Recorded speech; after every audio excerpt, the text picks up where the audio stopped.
I thought we were going to talk about the future of man. Yes.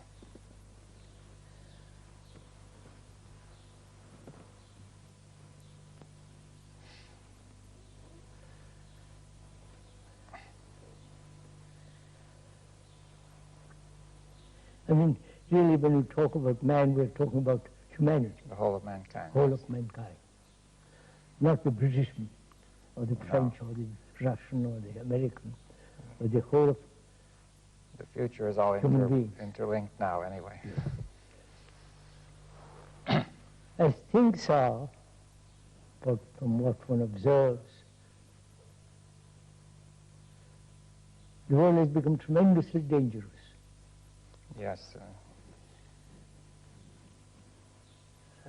Terrorists, wars, and the national divisions and racial divisions.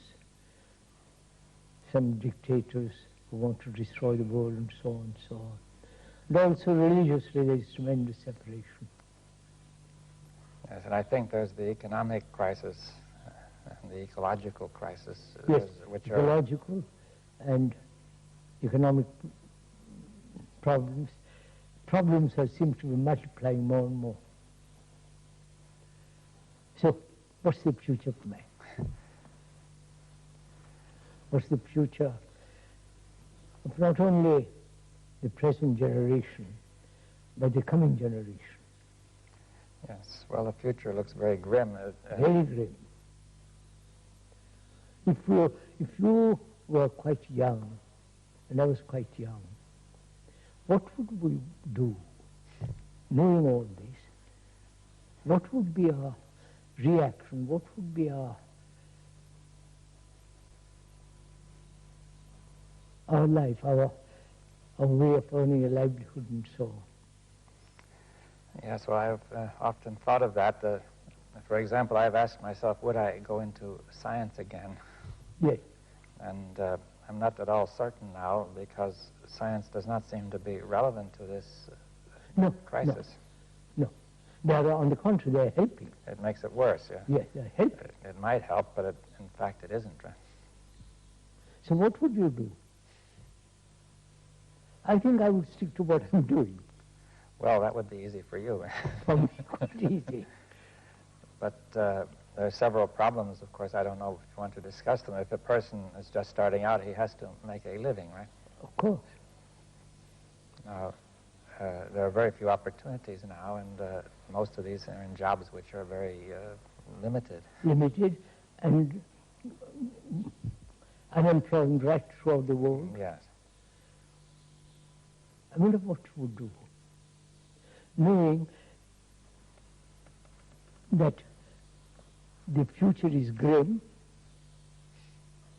very depressing, dangerous, and so uncertain. Where would you begin? Yes, well, I think one would have to stand back from all these particular problems of my own needs and the needs of the people around me. Are you saying one should really forget oneself for the time being? Yes. Even if I did forget myself, and when I look at this world in which I'm going to live, and have some kind of career or a profession, and the unemployment, what would I do? This is a problem that I think most young people are facing. Yes, it's clear.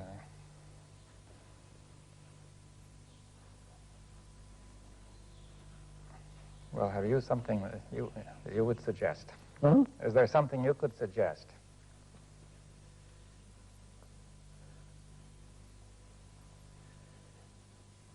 See, I think I don't think in terms of evolution. Yes, I understand that. That's a point that I was expecting we would discuss. Huh? I was expecting we would discuss that. Yes, I don't think there is psychological evolution at all. Yes. Now, we've discussed this quite often, so I think I understand to some extent what you mean, but I think the people who are new to this, who are viewing this tape, are not going to understand. We'll discuss it, but I want to discuss this whole question, if you will. Why are we concerned about the future? Yes, well, only the whole future is now. Yes, in some sense, the whole future is now, but we have to make that clear. It goes very much against the whole way of thinking of the tradition of mankind that all of us have been exposed to. Mankind thinks in terms of evolution, continuance, and so on. Maybe we could approach it another way, that is, evolution seems in the present era to be the most natural way to think. And so I would like to ask you, what objections do you have to thinking in terms of evolution? Now, could I explain a point that has many meanings, this word evolution? Of course. So we are talking psychologically. Yes. Now, the first point is let's dispose of physical evolution. Acorn will grow into an oak. Well, also the species have evolved, for example, from the plants to the animals and to the man. That we have taken a million years to be what we are. Now, you have no question that has happened, right? No, that has happened. And it may continue to happen. Yes, that's evolution. Yes, now that is a valid process. Of course, that's a valid, natural process. Yes, it takes place in time. Yes. And therefore, in that region, past, present, and future are important, right? Yes, obviously. I don't know a certain language. I need time to learn it. Well, also, it takes time to improve the brain. See, if the brain started out small with a certain, and then it got bigger and bigger, that took a million years. And become much more complex. Yes. And so on. So all that needs time. Yes. All that is movement in space and time. Yes, so you will admit physical time and neurophysiological time. Neurophysiological, absolutely, of course. Now, any sane man would. Yes, but now most people also admit psychological time, or what we call mental time. Right? Yes, that's what we're talking about. Yeah. But there is such thing as psychological tomorrow, psychological evolution. Yes, now, at first sight, I'm afraid that this will sound strange. You see, that it seems I can remember yesterday, and there's tomorrow I can anticipate, and it has happened many times from days have succeeded each other. Yes. So I do have the experience of time, you see, from yesterday to today to tomorrow, right? Of course, of course. Now that's simple enough. That's simple enough. Now, what is it you're denying, you see? I deny that I will be something, become better. That I can change and be. But now there are two ways of looking at that. See, one way is, will I intentionally become better because I'm trying? Or secondly, some people feel that evolution is a kind of a natural, inevitable process in which we are being swept along like in a current, and we are perhaps becoming better or worse, or something is happening to us. Psychologically. Yeah, but psychologically, which takes time, which may not be the result of my trying to become better. Or it may or may not be. Some people may think one way or some another. But are you denying also that there's a sort of a natural psychological evolution as there was a natural biological evolution? I'm denying that, yes. Yes. Now, why do you deny it? Because first of all, what is the psyche? Yes. The me, the ego, and so on. What is it? Yes, well, now, the word psyche has many meanings. It may mean the mind, for example. Now, do you mean by that the ego is the same thing? The ego. I'm talking of the ego, the me. Yes. Now, some people who are thinking of evolution are thinking there will be an evolution in which the me is transcended. That is, that it will rise to a higher level. Yes. Will the transition need, does transition need time? The transcendence, the transition. Yeah. That's my whole question. Yes. So there are two questions. One is, will the me ever improve? Now, that's one argument. And another argument is, even if we suppose we want to get beyond the me, can that be done in time? Is that it? That cannot be done in time. That's yes. Now, I have to make it clear why not. Yes, I will. We'll go into it. What is the me? If the psyche has such a different meanings, the me is the whole movement which thought has brought about. Well, now why do you say that? The me is the consciousness, my consciousness. The me is my name, form, and all the various experiences that I've had, remembrances, and so on. The whole structure of the me is put together by thought. Yes, well, that again will be something which some people might find it hard to accept. Yeah, of course, we're discussing it. Yeah, but I mean also to try to bring it out. Now, yes. The first experience, the first feeling I have about the me is that the me is there independently and that the me is thinking. That is the me independent of my thinking? Well, my own first feeling is the me is there independent of my thinking, and it is the me that is thinking. You see, like yes. Yes. I am here and I could move my arm, or I could think, or I could move my head, you know. Yes. Now, is that an illusion? No. Why? Because the me, when I move my arm, there is the intention to grasp something, to take something, to put something, which is also, first, is the movement of thought, and that makes the arm move, and so on. My contention is, and I'm ready to accept it's false or true, that thought is the basis of all this. Yes, your contention is that the whole sense of the me and what it is doing is coming out of thought. Now, what you mean by thought, though, is not merely intellectual. No, of course not. But what more? Let me see. Thought is a movement of experience, knowledge, memory, and thought. It's this whole movement. It sounds to me as if you mean the movement of consciousness as a whole. As a whole, that's right. And you're saying, and that now and you're saying that movement is the me, right?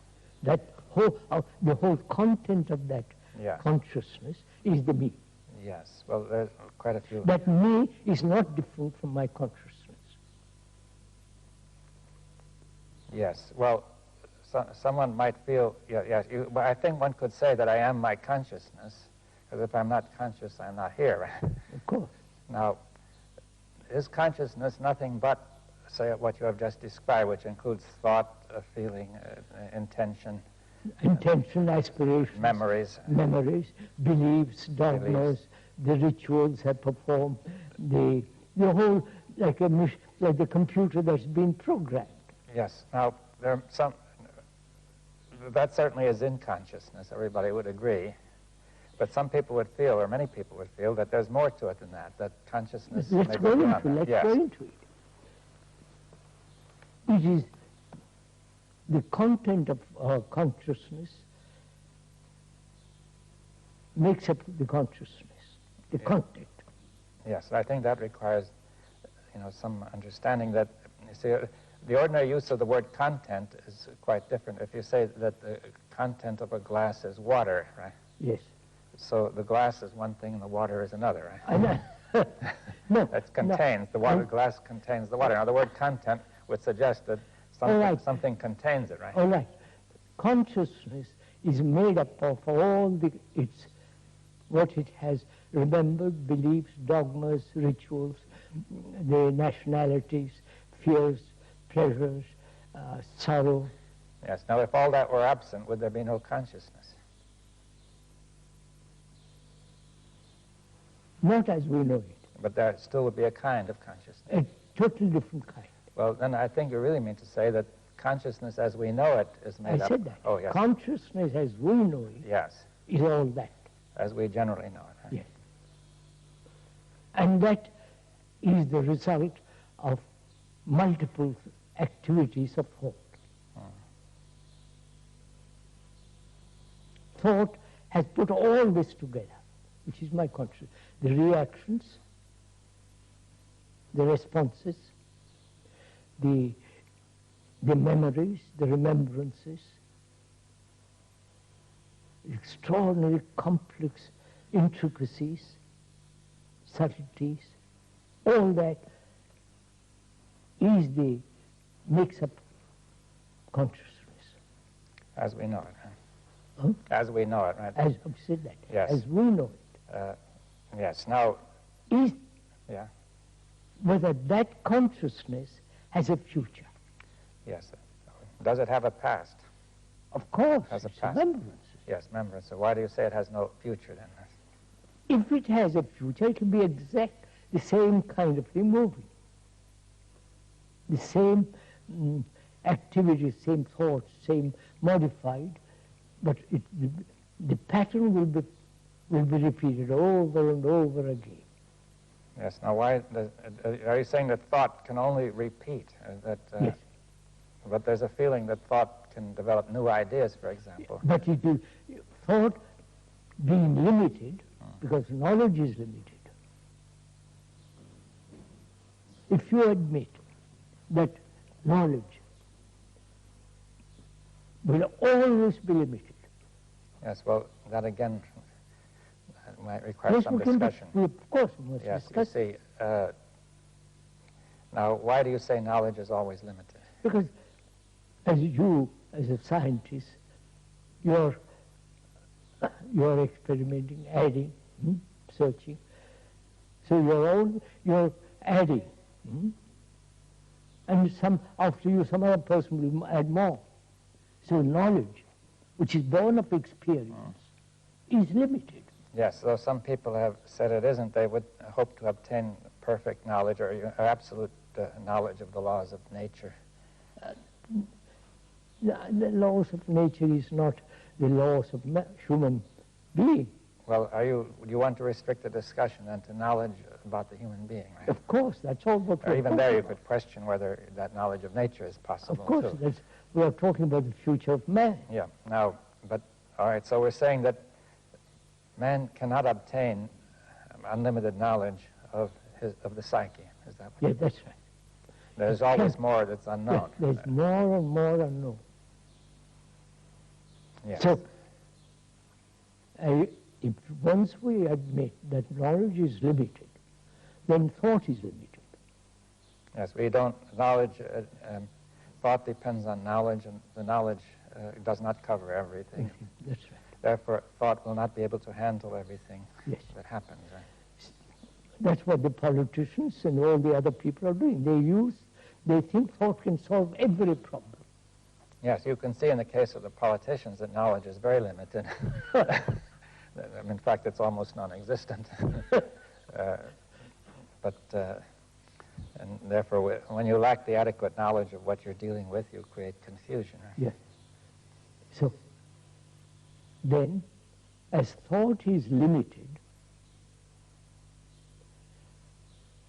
our consciousness, which has been put together by thought, is limited. Yes. Now, why does that mean can you make it clear that means we can only stay in the same circle? Same circle. See, one of the ideas might be, if you compare with science, that people might think, though my knowledge is limited, I'm constantly discovering. But what you discover is added to, but it's still is limited. It's still limited. That's the point, that I can keep on. See, I think one of the ideas behind a scientific approach is that though knowledge is limited, I can discover and keep up with the actuality. But that's also limited. My discoveries are limited, and there's always the unknown which I have not discovered. That's why I'm saying the unknown, the limitless cannot be captured by thought. Yes. Because thought in itself is limited. And I agree to that. Not only agree, but it's a fact. Yes, well, perhaps we should bring it out still more. That is, thought is limited. Even though one may easily verbally admit thought is not limited, there's a very strong predisposition, feeling, tendency to feel that way, that thought can do anything. Anything. It can't. It has, see what it has done in the world. Well, I agree that it has done some terrible things, but that doesn't prove that it's always wrong. You say that maybe you could always blame it on the people who have used it wrongly, you say. I know that's a kind of an old trick. But thought in itself is limited. Therefore, whatever it does is limited. Yes, now, and it's limited in a very serious way, is what you're saying. You know, that's right. Oh, of course, in a very, very serious way. Now, could we bring that, say what that way is? I mean, that way is what's happening in the world. All right, let's look at that. The totalitarian ideals is the invention of thought. Yes, well, we could say that the people, the very word totalitarian means they wanted to cover the totality, but they couldn't. They couldn't. They couldn't, the thing collapsed, right? It's collapsing. Collapsing. Now, but then there are those who say they are not totalitarians. But the Democrats and all the rest of the Republicans and the Democrats and the idealists and so on, all their thinking is limited. Yes, but it's limited in a way that's very destructive. It's very serious and destructive. Now, in what way could we bring that out? You see that I could say, okay, my thought is limited, but, well, it may not be all that serious. You see, why is it so important? That's very simple, because whatever action is born of limited thought must breed conflict. Inevitable. Yes. Like dividing humanity into geographically, into nationalities and so on, so on, so on, religiously, has created havoc in the world. Yes, now let's connect that with the limitation of thought. That is, my knowledge is limited, right? We said that. And how does that lead me to divide the world into? Aren't we seeking security? Yes. And we thought there was security in the family, security in the tribe, security in nationalism. So we thought there is security in division. Yes, it seems now it's come out that, take the tribe, for example. See, one may feel insecure. Now, because then it says, with the tribe I am secure, that is a conclusion. And I think I know enough to be sure that's so, but I don't. Other things happen that I don't know, which make that very insecure. Other tribes come along. No, the very division creates insecurity. It helps to create it, yes, but I'm trying to say I don't know enough to know that, right? No. I don't see that, right? So you don't, but one doesn't see it because one has not thought about anything, looked at the world as a whole. Yes, well, the thought which attempts to, see, the thought which aims at security attempts to know everything important. Yes. And it assumes that it knows everything important, and it says this will bring security. Now, not only are there a lot of things it doesn't know, but one thing it doesn't know is that this very thought itself is divisive, right? Divisive. Yes. Divisive. It's going to, because I define an area which is secure and divide it from another area. Because in itself it's limited. Yes. Anything that's limited must inevitably create conflict. We mean any thought that's... If I say I'm an individual, it's limited. Yes. I'm concerned with myself, that is very limited. Yes, we have to get this clear. See, if I say this is a table which is limited, it creates no conflict, right? No, there's no conflict. Now when I say this is me, it creates conflict. Now, yes. Now, the me is a divisive entity. Let's see more clearly why, you see. Because it is separative, it is concerned with itself. The me identifying with the greater nation is still divisive. Yes, well, I define myself in the interest of security so that I know what I am as opposed to what you are, and I protect myself, right? Now, this creates a division between me and you. We and they and so. We and they. Now, that comes from my limited thought because I don't understand that we are really closely related and connected. That's why we are human beings. Yeah, we're all human beings. All human beings have the same more or less the same problem. No, I haven't understood that. My thought is, my knowledge is limited. I think that we can make a distinction and protect ourselves, or me, and not the others. Yes, that's right. But in the very act of doing that, I create instability. Right? Yeah, that's right. You create insecurity. Insecurity. So, if we see that, not merely intellectually or verbally, but actually feel it, that we are the rest of humanity, then the responsibility becomes immense. Yes, well, how can you do anything about that responsibility? Then either contribute to the whole mess or keep out of it. That is, not to be at peace, to have order in oneself.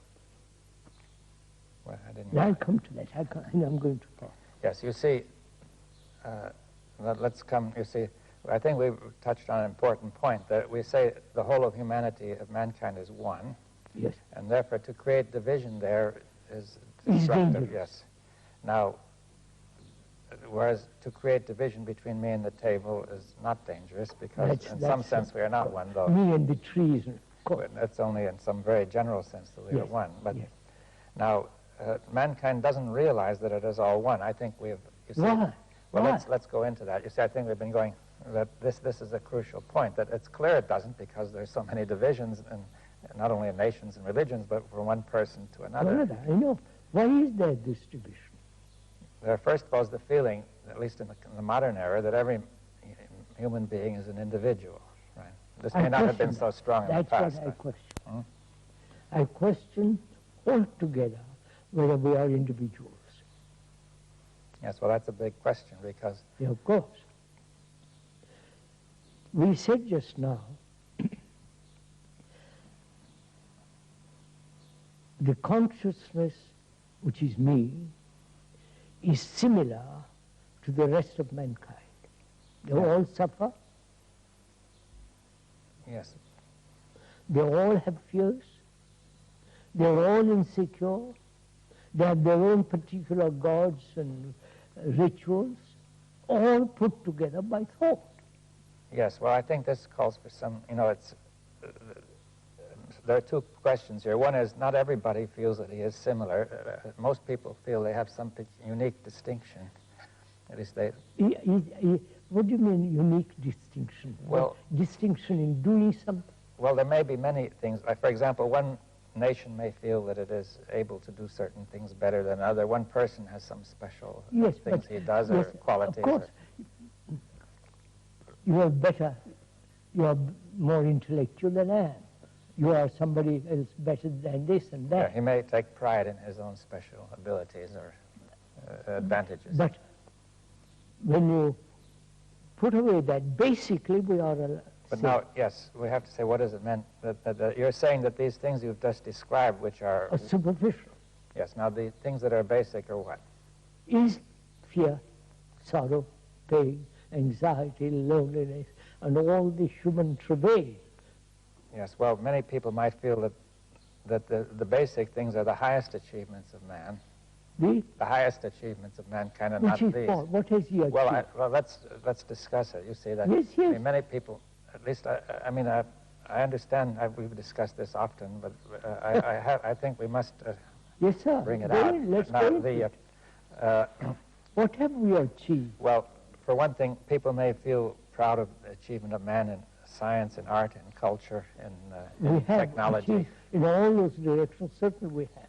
Yes. Vast technology, communication, travel, medicine, surgery. Yes. Has advanced tremendously. Yes, I mean, it's really remarkable in many ways. There's no question about it. Yeah. Now, you're saying that what have we psychologically achieved? Yes, I mean, one point is to say none of this has affected us psychologically. That's right. Right. And the psychological question is more important than any of the others, because if the psychological question is not cleared up, the rest of it is dangerous. Yes. They're quite right, dangerous. If we psychologically are limited, then whatever we do will be limited. And the technology will then be used by our limited Yes, the master is this limited psyche and not the rational structure of technology. Right? And in fact, technology then becomes a dangerous instrument. Now, so that is one point, that the psyche is at the core of it all. And if the psyche is not in order, then the rest is useless. If the house is in order... Yeah, and now the second question is, although we're saying that there are certain basic disorders in the psyche, or lack of order, which is common to us all, and we may all have a potential for something else, but the second point is, are we all one, really, you see? That is, even though we are all similar, that doesn't say we're all the same, right? We're all one. Look, we said in our consciousness, basically, we have the same ground on which we stand. Yes. Well, that's, you see, from the fact, let's say, the human body is similar, it doesn't prove they're all the same. Of course, right? Your body is different from mine. Yes, we're in different places and different course. entities and so on. Now, but I think you're trying to say that the consciousness is not an entity which is individual. That's right. The body is an entity which has a certain individuality. That's right. That all seems so yeah, clear. It may be clear, but I think... your body yeah. is different from mine. Yes. I have a different name than you. Yeah, well, we also have different, though similar material, it's different. We can't exchange, because the proteins in one body may not agree with those in the other. Now, many people feel that way about the mind, saying that there's a chemistry between people which may agree or disagree. No, but actually go deeper yes. into the question. Consciousness is shared by all human beings. Yes. That's my whole point. Yes. Now, the feeling is that the consciousness is individual and that it is communicated, as it were, that it is... I think that's an illusion, because we are speaking to something that's not so. Yes. Well, in what do you want to say that there is one consciousness of mankind?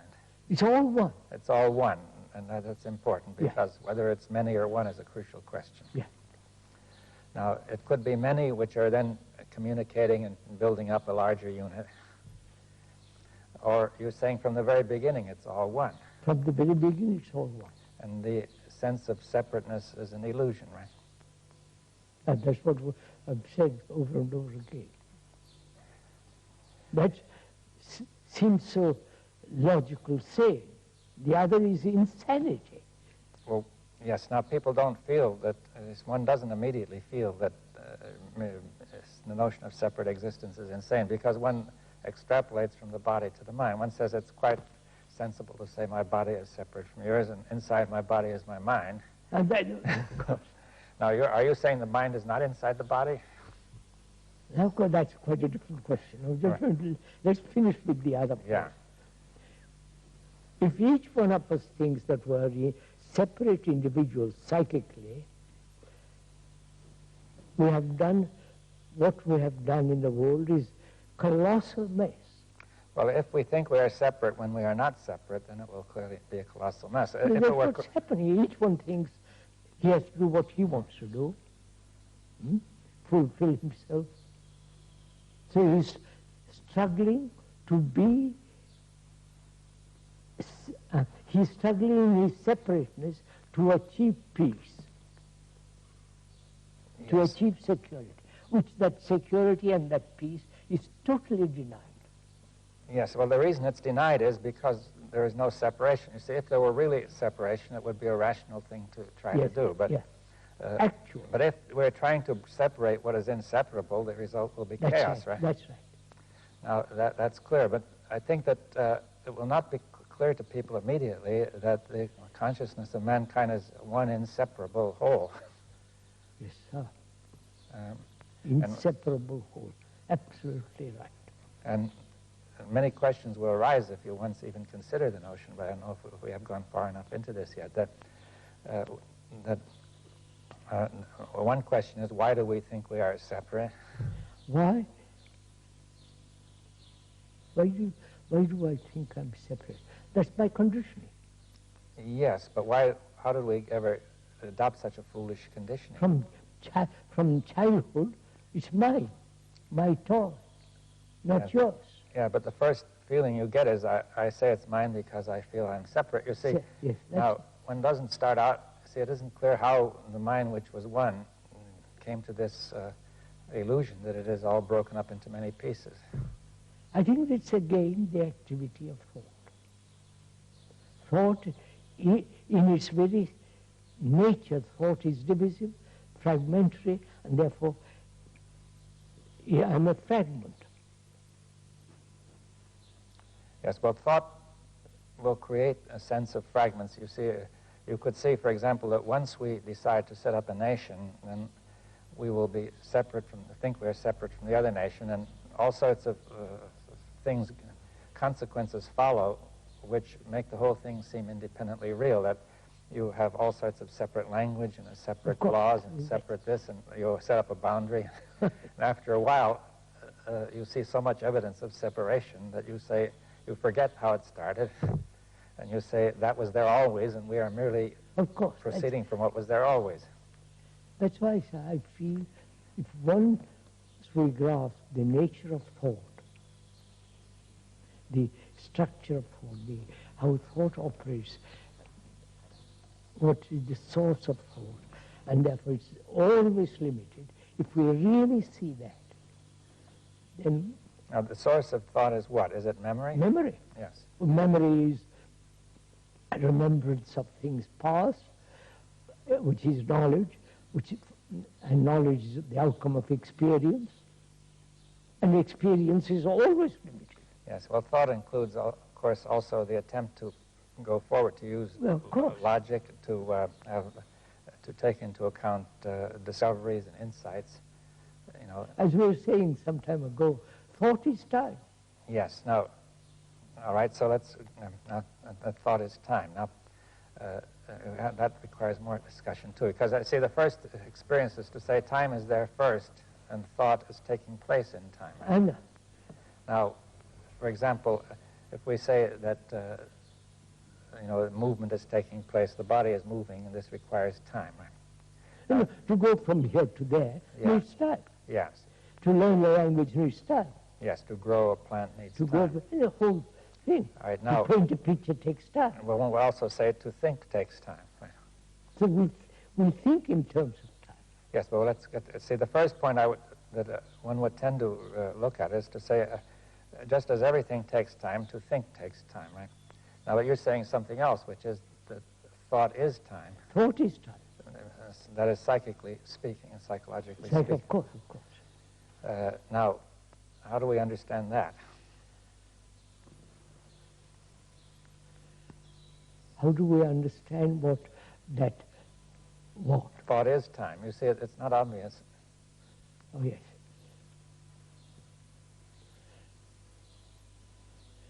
Would you say thought is movement and time is movement? Right, that's movement. Now, yes, whether these are, you see, time is a mysterious thing. People have argued about it. You know, we could say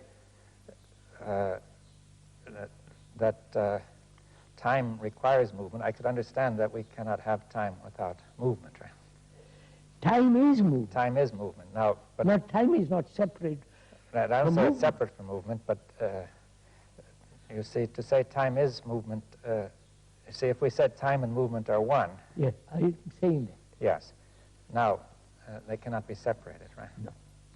All right, because that seems fairly clear. Now, there's physical movement, which means physical time, right? It's physical time. There's the heartbeat and so on. Hot and cold, and also dark and light, the sunset, seasons, yes. sunrise, all that. Yes. Now, then we have the movement of thought. Now, that brings us into the question of the nature of thought. Is thought nothing but a movement in the nervous system, in the brain? Yes. Would you say that? Yes, yes. I mean, some people have said it includes a movement of the nervous system, but there might be something beyond. You know, what is time, sir, actually? Actually, what is time? Time is hope. Psychologically. Psychological. I'm talking entirely But, psychological one for the tends moment. to keep on thinking. Of course. We have understood that. Yeah. Time, hope is time. Becoming is time. Achieving is time. Now, take the question of becoming. I want to become something psychologically. I want to become non-violent. Take that for example. That is altogether a fallacy. Yes. Well, we understand it is a fallacy, but the reason it's a fallacy is that there is no time of that kind. Is that it? No. That there is. No, sir. Right. Human beings are violent. Yes. And they've been talking a great deal, Tolstoy in India, of non-violence. The fact is we are violent. Yes, but... And the non-violence is not real. Yeah, but we want to become that. Yeah, but see, it's again an extension of the kind of thought that we have with regard to material things. You say, if you see a desert, the desert is real, and you say the garden is not real, but in your mind is the garden, which will come when you put the water there. Yeah. So we say we can plan for the future when the desert will become fertile, right? That's all right. Now you're saying. Now we have to be careful. We say we are violent, but we cannot, by similar planning, become non-violent. Non-violent. Now, why is that? Why? Because the non-violent state cannot exist while there is violence. Yes, yes. That's an ideal. Yeah. Well, one has to make it more clear because, you see, in the same sense, the fertile state and the desert don't exist together either. But, you see, I think that you're saying that in the case of the mind, when you are violent, it has no meaning. That's the only state. That's all there is. Yeah, and not the other. The movement toward the other is illusory. Illusory. Yes. So all ideals are illusory, psychologically. The idea of building a marvelous bridge is not illusory. No, you can plan it. Yeah. But to have psychological ideals. Yes, if you are violent and you continue to be violent while you are trying to be not violent, that's so obvious. It has no meaning, right? There's no meaning. And yet that has become such an important thing. So the becoming, which is to either becoming what is or becoming away from what is. Yeah, what should be, yes. I question both. Yes, well, if you say there can be no sense to becoming in the way of self-improvement, or... Oh, that's self-improvement is something so utterly ugly. Mm-hmm. So we are saying, sir, that the source of all this is the movement of thought as time. Once we admit time psychologically, all the other ideals, non-violence, achieving some super state, and so on, become utterly illusory. Yes. Now, when you're talking the movement of thought as time, it seems to me that say that movement of thought, that time which comes from the movement of thought, is illusory, is it? Yes. That we sense it as time, but it's not a real kind of time. I mean. That's why we ask, what is time? Yes. I need time to go from here to there. I need to, if I want to learn some engineering, I must study it. It takes time. That same movement is carried over into the psyche. and say, I need time to be good. Yes, now, I need time to be enlightened. Yes, that will always create a conflict, right? Yes. From one part of you and another. Oh, yeah. And so that movement in which you say I need time also creates a division in the psyche. That's right. Between, say, the thinker, observer and the observed, right? That's right. We are saying the observer is the observed. Yes, and therefore there's no time, is what it That's is. right. Psychologically. The experiencer, the thinker, is the thought. There is no thinker separate from thought. Yes. All that you're saying, it seems very reasonable, but I think that it goes so strongly against the tradition of what we are used to that it would be extraordinarily hard for people to really, generally speaking, to... No, most people they want a comfortable way of living. And let me carry on as I am, for God's sake, leave me alone. Yeah, but that's the result of so much conflict that people are worn out by it, I think. I mean, but in escaping from conflict or not, resolving conflict exists, whether you like it or not. So that's the whole point, is it possible to live a life without conflict? Yes, well, that's all implicit in what has been said. That's right. That the source of conflict is thought or knowledge or the past. Right? So then one asks, is it possible to transcend thought? Yes. Or is it possible to end knowledge? I'm putting psychologically, not... Yes, well, we say ordinary knowledge of objects, material objects and things like that, knowledge of science will continue. Absolutely, that must continue. But what you might call self-knowledge is what you're asking to end, isn't it? Yes. On the other hand, people have said self-knowledge, even you have said self-knowledge is very important. Self-knowledge is important, but if I take time to understand myself, that is, I will understand myself eventually by examination, analysis, and so on, watching my whole relationship with others, and so. All that involves time. Yes, well... And I say that there is another way of looking at the whole thing without time, which is when the observer is the observed. Yes. In that observation, there's no time. Could we go into that further? I mean, for example, if you say there is no time, but still you feel that you can remember an hour ago you were somewhere else. I mean, that would be now, in what sense can we make it that there's no time, you see? Time is division. Right? As thought is division, that's why. Thought is time. Yeah, time is a series of divisions of past, present, future. Yeah. So, thought is also that, divisive. So, time is thought, or thought is time.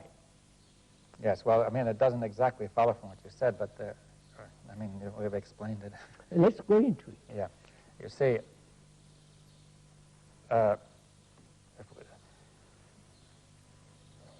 first sight, one would think that there are thought makes divisions of all kinds, with a ruler and with all kinds of things. It also divides up intervals of time, past, present, and future. Now, it doesn't follow from just that thought is time. You see. We said time is movement. Yes. Thought is also a series of movements. Yes. All right. So both are movements. Yes. So thought is a movement, right? A movement, we suppose, of the nervous system. And you see, it's a movement of becoming. I'm talking psychologically, not... Psychologically. But I mean, whenever you think, something is also moving in the blood and the nerves and so on, right? All right, now, when we talk of a psychological movement, do you mean just a change of content? change of content. Well, what is the movement? You see, what is moving? So, look, I am this. Yeah. And I'm attempting to become something else, psychologically. Yes, so that movement is in the content of your thought, you see. Yes, Right. yes, So if you say, I am this, and I am attempting to become that, then I am in movement, right? yes, At least I feel that I'm in movement, right? yes. No, but I am, say for instance, I'm greedy. Yeah. Greed is a movement What kind of a movement is it? to get what I want. To get more, yeah? More. It's a movement. All right. And I find that movement painful. Suppose. And I try not to be greedy. Yes. The attempt not to be greedy is a movement in time, is becoming. Yes, but even the greed was becoming, right? Of course. So, is it possible, that's the real question, is it possible not to become psychologically? Well, it seems that that would require that you should not be anything psychologically. That is, as soon as you define yourself in any way, then... No, we'll define it in a minute. What? No, but I meant, look, if you say, if I define myself as greedy, or I say I'm greedy, or I'm this, or I'm that, then either I will want to become something else or to remain what I am, right? Now, can I remain what I am? Can I remain not with non-greed, but with greed? And greed is not different from me. Greed is me. Yes, that will require, the ordinary way of thinking is that I am here and I could either be greedy or not greedy. Right? Of course. As these are attributes which I may or may not have. Now, but the attributes are me. Yes, now that again goes very much against our common language and experience. Of course, right? sir. That I am, instead of saying that I am my attributes, which suggests that the thought of attribution creates me, right, the sense of me. You see, all the qualities, the attributes, the virtues, the judgments and conclusions and opinions is me. Well, it seems to me that this would have to be perceived immediately as obvious. That's the whole question. To perceive the totality of this whole movement instantly. Then we'll come to the point, perception. Whether it's possible to perceive, it sounds a little odd and perhaps a little crazy, but it's not. Is it possible to perceive without all the movement of memory? To perceive something directly, without the word, without the reaction, without the memories entering into perception. Yes, well, that's a very big question because memory has constantly entered perception. Of course, that's the whole... You see, it would raise the question, what is going to stop memory from entering perception? Nothing can stop it. Yes. But if I see the reason, the rationality of the activity of memory, which is limited, the very perception that it is limited, you are moved out of into another dimension. It seems you have to perceive the whole of the limitation of memory. Now, not one part. You can see in general that memory is limited, you see, because now, but there are many ways in which this is not obvious, you see. For example, many of our reactions are not obvious, are maybe memory, but we don't experience them as memory, you see. Like you say, I experience me as being there presently and not memory, you see. That's the common experience. So suppose I say I am becoming, I want to become less greedy. Right? So I experience greed and I experience the urge to become as actual Actuality. And not merely the result of memory, but I say I can remember that I have been greedy, but this me, the me is the one who remembers, not the other way around, that, of course. That memory creates me, right? So all this really comes down to, can man live, humanity live, without conflict? That really basically that comes to that. Can you have peace on this earth? Yes, well, go ahead. And the activities of thought will never bring it about. Yes, well, it seems clear from what has been said that the activity of thought cannot bring about peace. It's inherently brings about, psychologically, it inherently brings about conflict. Yes. If we once really see or acknowledge that, our whole activity will be totally different.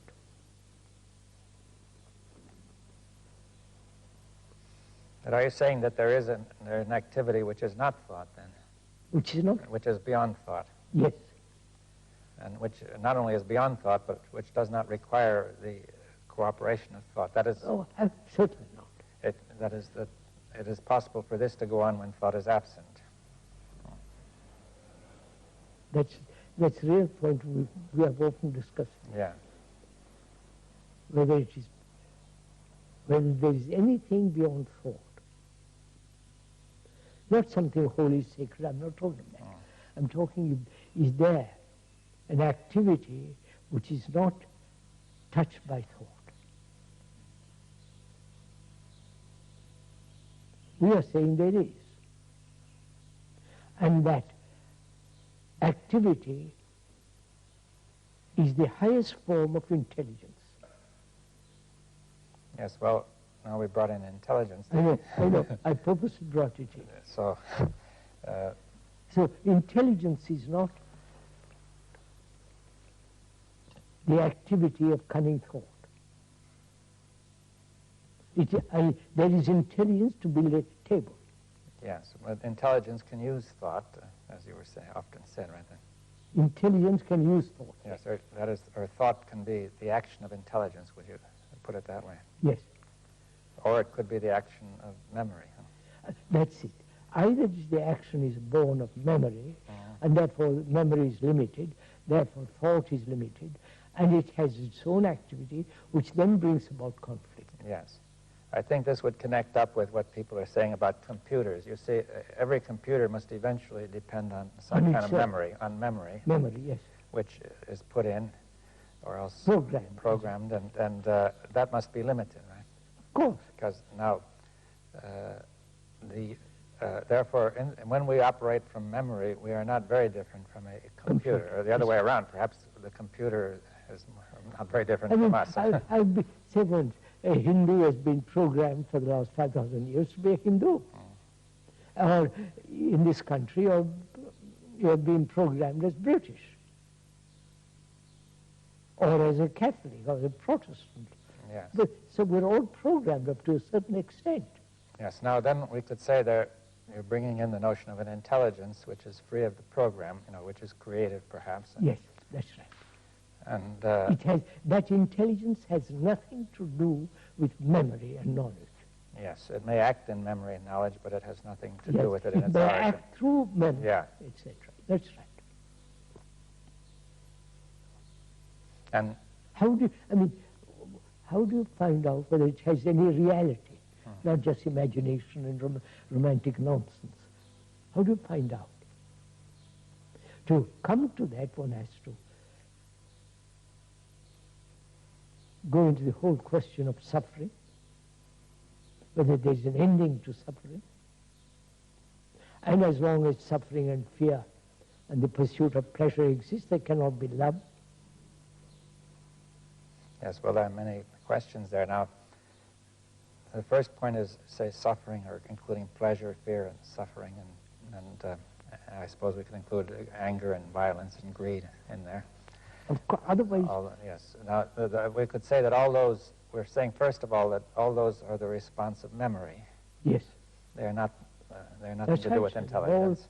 All part of thought and memory. And that as long as they are going on, it seems to me that intelligence cannot operate in thought. That's right. or through thought. So there must be the freedom from suffering. Yes, well, that's a very key point. Now, That's a really very serious and deep question, whether it's possible to end suffering, which is the ending of me. yes, well, yes, again, of course, it may seem repetitious, but the feeling is that I am there, and I either suffer or don't suffer. That is, I either enjoy things or suffer. Yes, I know that. Now, I think you are saying that suffering arises from thought. It is thought. Identified. Yes, and that... Attachment. So what is it that suffers? You see, there's this feeling, say, there's really the opposite of the feeling of pleasure, it seems to me, that whenever pleasure, memory may produce pleasure, and then when it doesn't work, it produces, when it's frustrated, it produces pain and suffering. Not only that, suffering is much more complex, isn't it? Yes. Suffering, what is suffering? Yes, well, that's... The meaning of the word is to have pain, to have grief, to feel utterly lost, lonely. Yes, well, it seems to me that it's not only pain, but a kind of a total pain, Yes. a very pervasive. But suffering is the loss of someone. Loss of something very important, right? Yes, of course. Loss of my wife or loss of my son, brother, whatever it is. And the desperate sense of loneliness. Yes, or else just simply the fact that the whole world is going into such a state. Of course. I mean, all the wars. And makes everything meaningless, you see. What a lot of suffering the Balkan Wars have created. Yeah. Well, all these wars, I mean, it's... And wars have been going on for thousands of years. That's why we are carrying on with the same pattern of the last 5,000 years or more of wars. Yes, now, one can easily see that the violence and hatred in wars will interfere with intelligence. Obviously. Now, it's not quite so obvious. See, I think some people have felt that suffering, by going through suffering, people become intelligent, purified, like going through the crucible. Yes, the metal yes, is being refined in the crucible, right? I know that through suffering you learn. Or you are purified in some way. You are purified. This is through suffering. Your ego is vanished. Yeah, dissolved, Dissolved. Refined. It doesn't. People have suffered immensely. How many wars, how many tears. And the destructive nature of governments. Yeah, so they've suffered any number of things. I can multiply unemployment, ignorance of all well, that. disease, pain, everything. But you see, what is suffering really? Why does it destroy intelligence or interfere with, prevent it? Why does suffering prevent intelligence? What is going on, really? Suffering is only concern, is a shock, I suffer. I have pain. It is the essence of the me. Yes, the difficulty with suffering is that it's the me that is there that is suffering. Yes. And this me is really being sorry for itself in some way. My suffering is different from your suffering. It isolates itself, yes. And it creates an illusion of some kind. We don't see suffering is shared by all humanity. Yes, well, but if we suppose we see it is shared by all humanity. Then then I begin to question what suffering is. It's not my suffering. Yes, well, that's important. In order to understand the nature of suffering, I have to get out of this idea that it's my suffering. My suffering. Because as long as I believe it's my suffering, I have an illusory notion of the whole thing. Now that's... And I can never end it. Yeah, well, but not if you treat it, if you're dealing with an illusion, well, you can do nothing with it. But you see, why, we have to come back. Why is suffering the suffering of humanity? See, at first it seems that, I feel a pain in the tooth, or else I have a loss, or something has happened to me, and the other person seems perfectly happy. Yes, that's right. But also he's suffering too in his own way. Yes, at the moment you don't see it. He doesn't see it, but he has his problems too. Right? So suffering is common to all humanity. Yeah, but the fact that it's common is not enough to make it all one. It's actual. Yes, but I want to say, are you saying that the suffering of mankind is all one, inseparable? Yes, sir. That's what I've been saying. As is the consciousness of mankind. Yes, that's right. That when anybody suffers, the whole of mankind is suffering, right? If one country kills hundreds and thousands of human beings,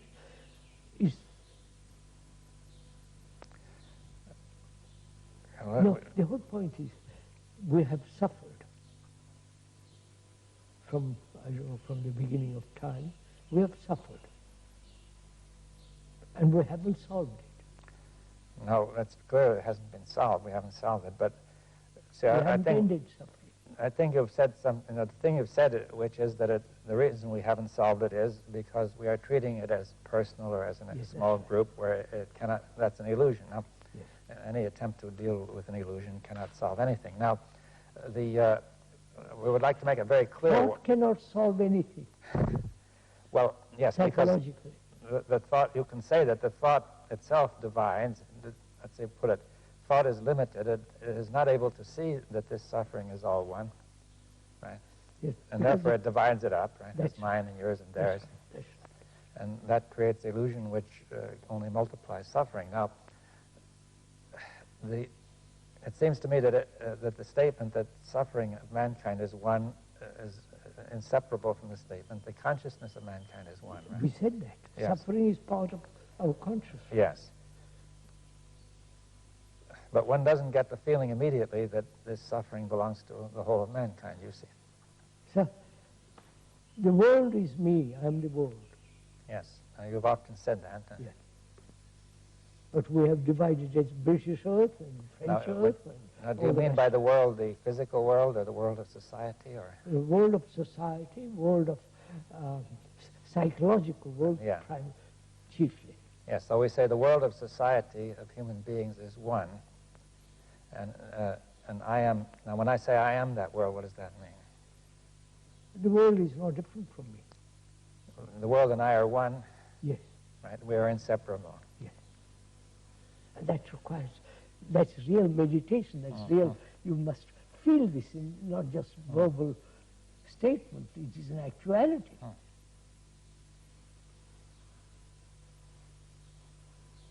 I am my brother's keeper.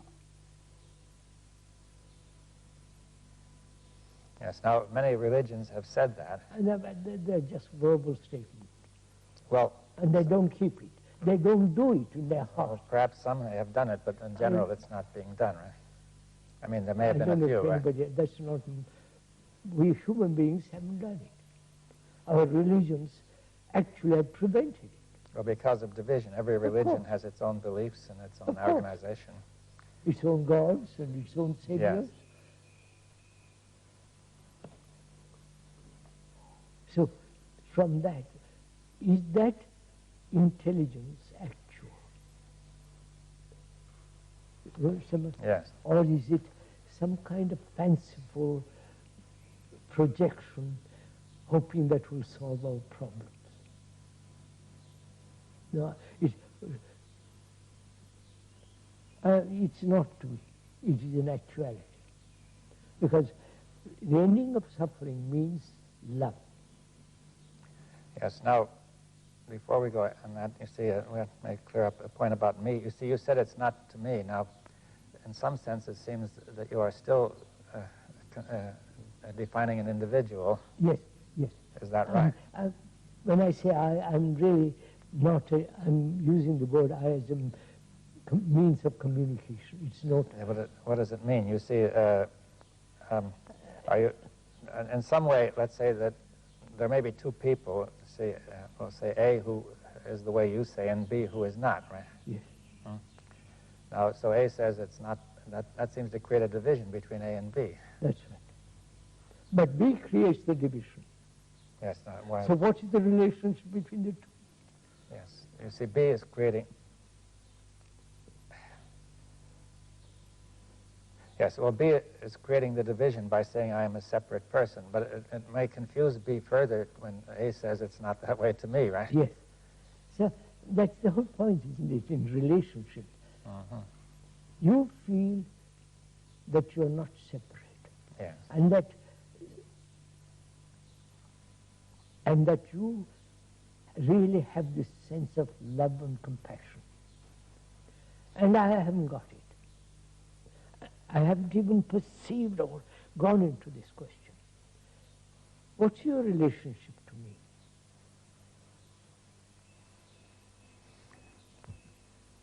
Yes, well, Yes, what I'm we've saying. Your discussed that, relationship. You have a relationship. yeah. But I haven't any relationship with you. Well, yes, I think one could say that the person who hasn't seen is almost living in a world of dreams psychologically. And therefore, the world of dreams is not related to the world of being awake. That's right. But the fellow who's awake can at least awaken perhaps the other fellow. You're awake, I'm not. Yes. And if I'm, then your relationship with me is very clear. But I have no relationship with you. I cannot.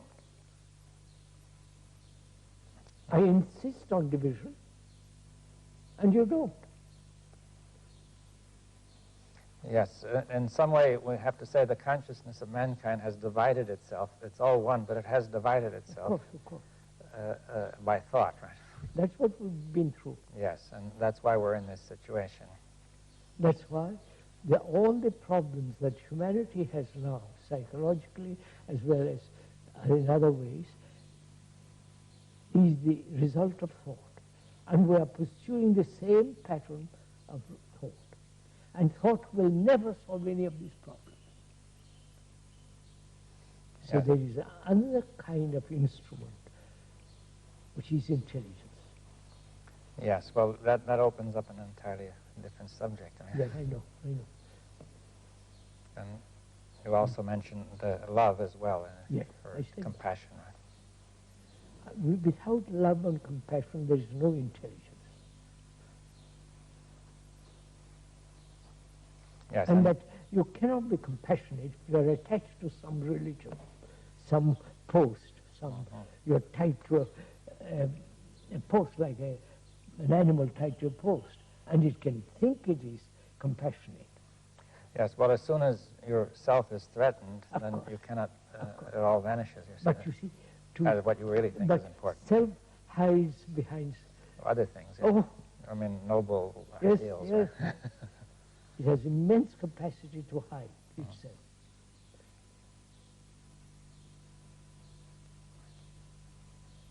So what is the future of mankind?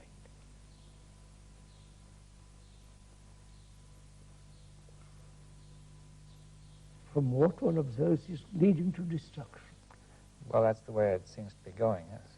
Very gloomy, grim, dangerous, and if one has children, what is their future? To enter into all this?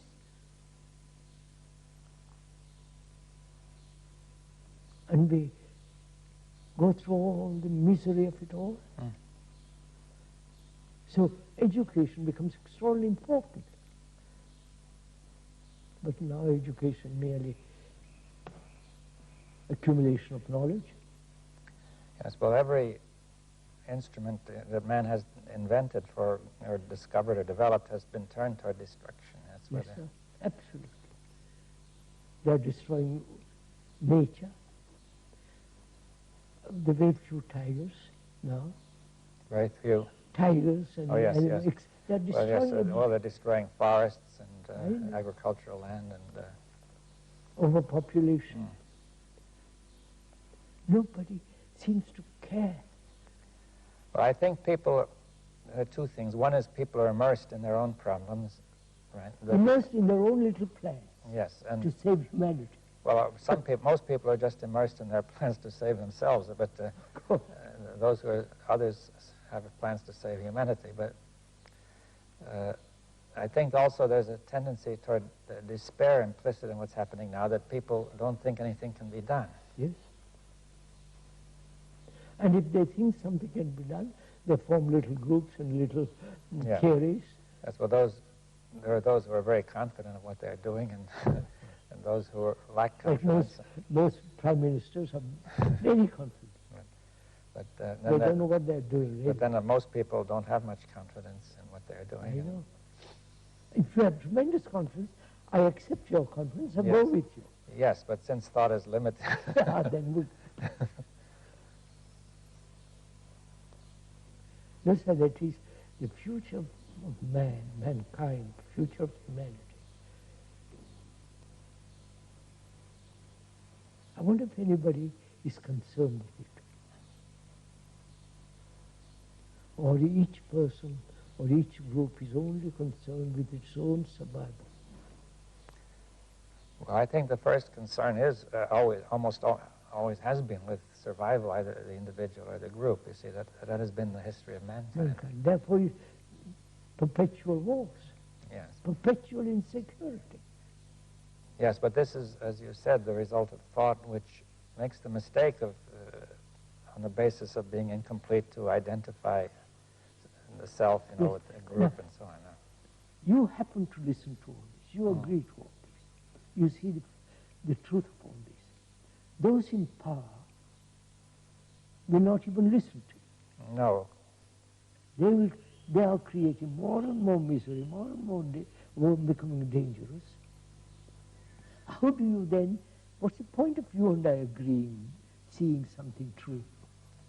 This is what people are asking. What's the point of you and I seeing something to be true, and what effect has it? Yes, well, it seems to me that if we think in terms of the effects, we are bringing in time. It's a wrong question. Yeah, we bring in time. We are bringing in the very thing which is behind the trouble. Trouble, yes. That is, their first response would be, we quickly must get in and do something to change the course of events. Therefore, form a society, foundation, organization, all the rest. But you see, our mistake is that to do that, we must think about something, and that thought is incomplete, right? We don't really know what's going on. Yes. And people have made theories about it, but they don't know. No, but come down to it. If that's the wrong question, then as a human being, who is mankind, what is my responsibility? Well, I think it's the same as... Apart from effect and all that. Yeah, we can't look toward effects, we see. But it's the same as with A and B, that A sees and B does not, right? Yes.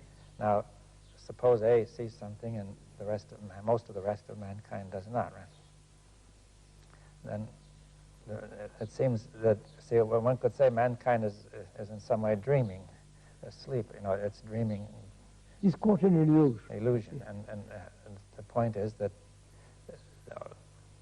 to somehow, if somebody sees something, then his responsibility is to help wake that person, wake the others up, right? To get out of the illusion. That's just it. I mean, this has been the problem. That's why the Buddhists have projected the idea of the Bodhisattva, who is compassionate and is essence of all compassion, and he's waiting to save humanity. Sounds nice. It's a happy feeling that there is somebody doing this, but in actuality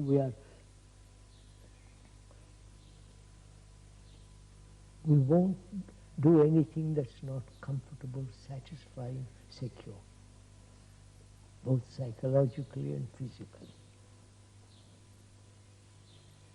Yes, well, that's the source of the illusion, basically. How does one make another see all this? They haven't time, they haven't the energy, they haven't even the inclination, they want to be amused. How does one make X see this whole thing so clearly that she says, all right, I've got it, I'll work. I see I'm responsible, I won't be all the rest of it. I think that's the tragedy of those who see and those who